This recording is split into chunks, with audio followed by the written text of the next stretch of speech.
ভারতের মূল ভূখণ্ড এবং তাদের উত্তর পূর্বের 7টি রাজ্যের মধ্যে বিদ্যমান একটি মাত্র 22 কিলোমিটার চওড়া ভূমির সংযোগ। একদিকে হিমালয়, অন্যদিকে বাংলাদেশ। এই সংযোগটিকে ভূ রাজনীতির ভাষায় বলা হয় চিকেন নেক, বা এবার চিন্তা করুন ঠিক 70 কিলোমিটার দূরে অবস্থিত একটি নির্জন বিমানবন্দর যদি হঠাৎ করে সচল হয়ে ওঠে, তবে কি প্রতিবেশী রাষ্ট্র নীরবে বসে থাকবে? আজকের এই বিশ্লেষণে আমরা কোনো সাধারণ সামরিক সংবাদ নিয়ে কথা বলবো না। আমরা বুঝব কিভাবে একটি দেশের অভ্যন্তরীণ কাঠামোগত উন্নয়ন অন্য দেশের কৌশলগত আতঙ্কে পরিণত হয় এবং কিভাবে সে আতঙ্কই নতুন করে সীমান্তের ভৌগোলিক সমীকরণ বদলে দেয়। লালমনিরহাটের সেই ঐতিহাসিক বিমান ঘাঁটি, যা 90 বছরেরও বেশি সময় ধরে প্রায় স্তব্ধ ছিল, সেখানে সম্প্রতি যে অবকাঠামোগত পরিবর্তন আসতে শুরু করেছে, তার রিপল ইফেক্ট বা প্রতিক্রিয়া কতটা গভীর, সেটাই আজকের আলোচনার মূল বিষয়। যারা আমাদের চ্যানেলে নতুন এসেছেন, অনুগ্রহ করে এক্ষুনি সাবস্ক্রাইব বাটনে ক্লিক করে বেল আইকনে হিট করুন, যাতে এরকম গভীর ভূ রাজনৈতিক বিশ্লেষণ আপনার কাছে নিয়মিত পৌঁছায়। লালমনিরহাট বিমান ঘাঁটির অস্তিত্ব নিজেই একটি কৌশলগত ইতিহাসের সাক্ষী। 90 বছর আগে অর্থাৎ 1931 সালে ব্রিটিশ ঔপনিবেশিক শাসকরা এই ঘাঁটিটি নির্মাণ করেছিল। দ্বিতীয় বিশ্বযুদ্ধের সময় মিত্রবাহিনী যখন বার্মা বা বর্তমান মিয়ানমারের দিকে জাপানি বাহিনীর বিরুদ্ধে অভিযান চালাচ্ছিল, তখন এটি ছিল তাদের একটি অত্যন্ত গুরুত্বপূর্ণ সামনের ঘাঁটি। আর আয়তন প্রায় 1166 একর এবং রানওয়ের দৈর্ঘ্য প্রায় 4 কিলোমিটার। কিন্তু যুদ্ধের পরে এটি ক্রমশ নিস্তেজ হয়ে পড়ে থাকে। 1947 সালের পর পাকিস্তান আমলে এটি বেমাত্র কিছুদিনের জন্য বেসামরিকের উদ্দেশ্যে খোলা হলেও পরে আবারও বন্ধ হয়ে যায়। 1971 সালে বাংলাদেশ স্বাধীন হওয়ার পরও এই বিশাল অবকাঠামোটি মূলত অব্যবহৃত অবস্থায় পড়েছিল। এক পর্যায়ের একটি অংশে বাংলাদেশ অ্যারোস্পেস অ্যান্ড এভিয়েশন বিশ্ববিদ্যালয় এবং সেনাবাহিনীর এভিয়েশন স্কুল স্থাপিত হয়। প্রশ্ন হলো, এত বড় একটি স্থাপনা এতদিন কেন পূর্ণাঙ্গ সামরিক ঘাঁটি হিসেবে চালু হলো না? উত্তরটা খুঁজতে হলে আমাদের দক্ষিণ এশিয়ার ভূ রাজনীতির দিকে তাকাতে হবে। একটি অবিকৃত ছোট অর্থনৈতিক ভিত্তির দেশের জন্য একটি পূর্ণাঙ্গ যুদ্ধবিমান ঘাঁটি চালানো ছিল বিপুল ব্যয়বহুল। কিন্তু 2025 সালে এসে এই সমীকরণে যে পরিবর্তন এসেছে, তা কেবল অর্থনৈতিক সক্ষমতার পরিবর্তনের চেয়েও অনেক বেশি গভীর। বর্তমানে লালমনিরহাটে যে পুনর্গঠনের কাজ চলছে, তার মূল লক্ষ্য কী? সাম্প্রতিক ঘোষণা অনুযায়ী প্রায় 700 একর জায়গা জুড়ে এখানে কমব্যাট অপারেশন বিভাগ, রিপেয়ার অ্যান্ড ওভারহল ইউনিট এবং অ্যারোস্পেস প্রযুক্তি বিশ্ববিদ্যালয়ের সম্প্রসারণ করা হচ্ছে। সেনাপ্রধান সম্প্রতি সেখানে একটি আধুনিক হ্যাঙ্গার পরিদর্শন করেছেন, যা মূলত মিডিয়াম লিফট হেলিকপ্টার C-295 এর মতো ট্রান্সপোর্ট বিমান এবং বায়াক্তার TV-2 ড্রোনের মতো তৈরি। এখানে একটি অত্যন্ত সূক্ষ্ম বিষয় লুকিয়ে আছে, যাকে আমরা ট্রিগার উইদাউট বুলেট বা গুলি ছাড়া ট্রিগার টানা বলতে পারি। বাংলাদেশ এখানে যা তৈরি করছে তা মূলত লজিস্টিক, সার্ভেইলেন্স বা নজরদারি এবং ড্রোন অপারেশনের জন্য। এখানে এখনও কোনো আধুনিক যুদ্ধবিমান মোতায়েন করা হয়নি, নেই কোনো আধুনিক বিমান বিধ্বংসী ক্ষেপণাস্ত্র ব্যবস্থা। কিন্তু ভারতের প্রতিরক্ষা মহল যখন এই খবরটা পায়, তখন তারা বাস্তবতার চেয়ে বেশি কিছু দেখতে পায়। তাদের কাছে এটি যেন একটি সম্ভাব্য বহুমুখী হুমকির প্রতীক হয়ে ওঠে। কারণ ভৌগোলিক অবস্থানের কারণে লালমনিরহাট থেকে ভারতের অন্তর্গত শিলিগুড়ি করিডোর পর্যন্ত দূরত্ব মাত্র 70 কিলোমিটার এবং আন্তর্জাতিক সীমান্ত থেকে দূরত্ব মাত্র 12 থেকে 15 কিলোমিটার। এবার আসে ভারতের প্রতিক্রিয়ায়।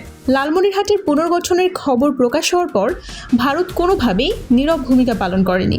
তারা যে পদক্ষেপটি নিয়েছে, আন্তর্জাতিক সামরিক পরিভাষায় একে বলা যায় অ্যাম্বিগুইটি টু রেডিনেস, যা অস্পষ্ট অবস্থান থেকে সরাসরি যুদ্ধের প্রস্তুতির অবস্থানে যাওয়া।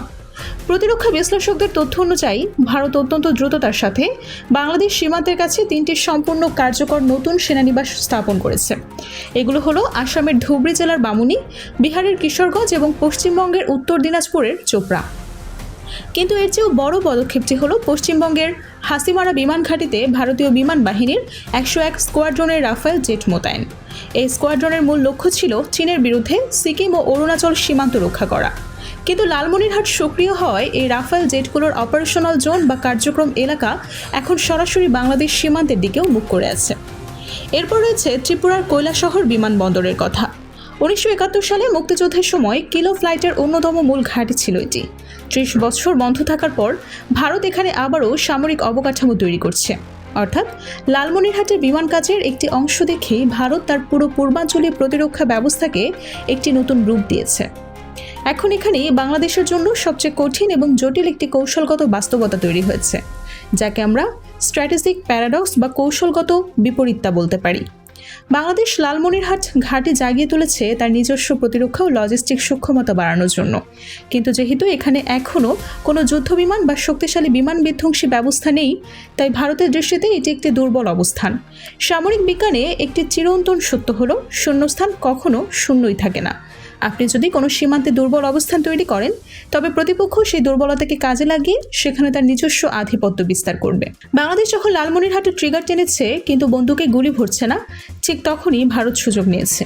তারা এই ঘটনাকে একটি অজুহাত হিসেবে ব্যবহার করে তাদের নিজস্ব পূর্বাঞ্চলীয় সামরিক বাহিনীকে অত্যাধুনিক রাফায়েল, নতুন সেনানিবাস এবং রাডার নেটওয়ার্ক দিয়ে সজ্জিত করে ফেলেছে। ফলাফল কি দাঁড়ালো? বাংলাদেশ যদি শুধুমাত্র হেলিকপ্টার আর ড্রোন দিয়ে লালমনিরহাট সাজায় আর ভারত সীমান্তের ওপারে রাফায়েলের মতো চতুর্থ প্রজন্মের যুদ্ধবিমান মোতায়েন করে, তবে উত্তরাঞ্চলের আকাশসীমায় ভারতের বিমান আধিপত্য চিরতরে প্রতিষ্ঠিত হবে। এই বিপদ থেকে উত্তরণের একমাত্র পথ হলো অবিলম্বে লালমনিরহাটকে একটি সম্পূর্ণ ডিটারেন্ট বা প্রতিরোধ ক্ষমতা সম্পন্ন ঘাঁটিতে পরিণত করা। একটি পূর্ণাঙ্গ যুদ্ধবিমান ঘাঁটি মানে শুধু রানওয়ে বা হ্যাঙ্গার না, এর জন্য প্রয়োজন আধুনিক HOT বা হাই অকটেন জ্বালানি স্টোরেজ, অ্যাডভান্সড এয়ার ডিফেন্স বা বিমান বিধ্বংসী ক্ষেপণাস্ত্র system, integrated air defence network এবং ইলেকট্রনিক ওয়্যারফেয়ার ক্ষমতা। যদি লালমনিরহাটে এইসব সুবিধা না আসে, তবে এটি কেবল একটি লজিস্টিক হাব হয়েই থাকবে। বাংলাদেশ সশস্ত্র বাহিনী যেমনটা বলছে, এটি সম্পূর্ণ সার্বভৌম সিদ্ধান্ত, কোনো বাহ্যিক জোটের অংশ না।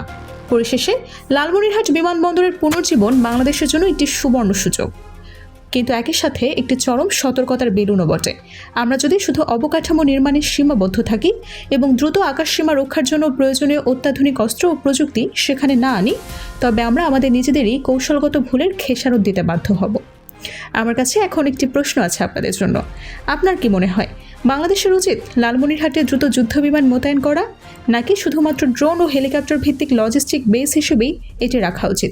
আপনার যুক্তিসঙ্গত মতামত অবশ্যই কমেন্টে জানাবেন। ভিডিওটি তৈরিতে অনেক গবেষণা এবং সময়ের প্রয়োজন হয়, তাই ভিডিওটি ইনফরমেটিভ মনে হলে লাইক, কমেন্ট এবং শেয়ার করতে ভুলবেন না। পরবর্তী ভূ রাজনৈতিক বিশ্লেষণে আবারও দেখা হবে। ভালো থাকবেন।